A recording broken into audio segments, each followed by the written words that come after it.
I want to share a little bit about the Fawn Response. The Fawn Response is being written and talked about a lot in relation to trauma. But what is the Fawn Response really? The Fawn Response describes our tendency to orient outwards, to people please and put other people's needs before our own. And when we do have a fawn response or a tendency towards doing that, in a way, there is a level of self-abandonment that occurs. And the fawn response, like all other trauma, exists on a spectrum. So the extent to which we do please other people and the extent to which we abandon and ignore our own needs can vary. And as with all trauma, it's very personal. The way that we develop and the personality that we evolve as we grow is very, very nuanced. So I think it's important to understand that there are shades on both ends of that dynamic of the fawn response. Now, I think it's really important to start to question, why do we have a fawn response if we do? Because it's a big part of our identity, and a lot of this work in trauma recovery is about exploring and deeply understanding, why am I like this? So there are many reasons we could develop a fawn response, but I want to share 3 key ones that I see a lot. So the first reason that we could develop a fawn response is if we've experienced childhood abuse. So when we're being abused by a caregiver or a family member, it isn't really safe to say, hey, I don't like this, please stop, or hey, actually, I need something else right now. There's no space for that. There's no safety for that. So actually all we do is we repress that part of ourselves or suppress it. And often within the dynamic, we end up being quite hypervigilant, trying to ensure that whoever is our abuser is happy, or at least that we please them enough that they're not going to harm us. And if this is the kind of fawn response, if this is the reason for your fawn response, that develops later in life to create this organizing principle and this part of our personality that tells us, actually, I need to make sure everyone else is happy. And my needs don't matter, and I must make sure that everybody else is okay first. And the unsaid bit is so that I am not harmed. And this is very unconscious, this organizing principle. And with this kind of fawn response, the main thing at play is that there can be a real inability to set boundaries and to say no because of a fear of being hurt, which is of course ascribed to the old experience of trauma.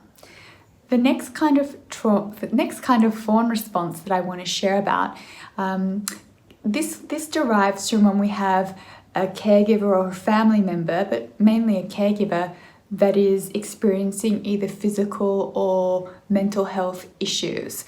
And when we have a caregiver or attachment figure that isn't very well, there is this very existential experience of wanting to make them well or make them happy and support them. And the reason that as children we have this is because when we're children, we need our caregiver. We need our parent to be there, basically, and to be okay, because they're the ones that are keeping us alive.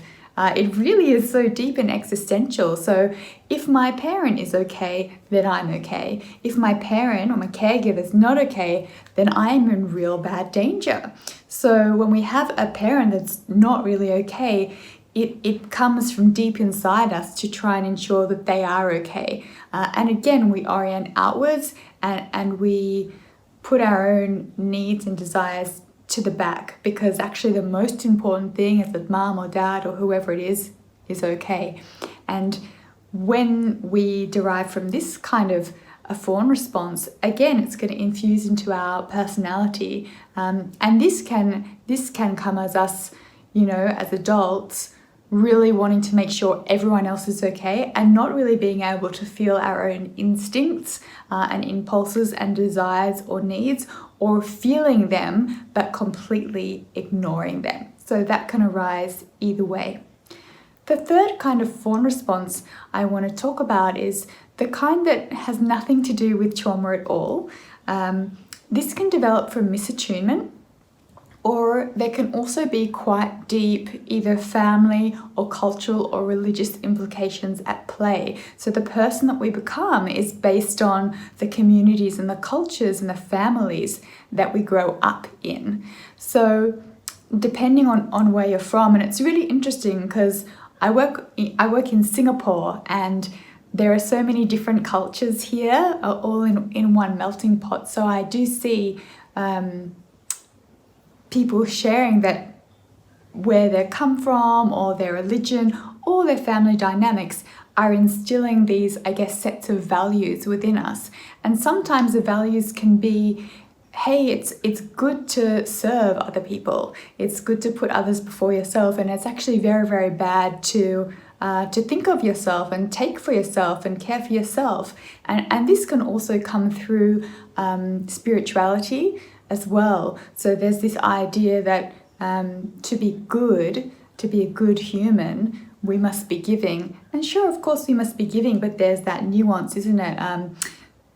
We can tend to abandon ourselves because of all these things, our family, our culture, our religion, our spirituality, telling us that we must put other people first and we mustn't look after ourselves. And when we develop this kind of fawn response, it's not a trauma response, it's just a driving principle that tells us that to be a good person and to live a good life, we must put others first. But again, there is this element of self-abandonment that occurs. And ultimately, it's going to lead us to not be able to set boundaries, ask for what we need, and develop really healthy relationship dynamics. So they're the kinds of fawn responses that I most commonly see coming into the clinic. The question then becomes, what do we do with the fawn response? How do we repattern it? And I think this is really big work because it does sit so deep within our personality. It's come from when we're so young, and often we identify it as a big part of who we are, and many people can really like us when we have a fawn response because we are so giving. And sometimes when we work to change it, some of our relationship dynamics change because when we stop being so giving, people are going to feel that.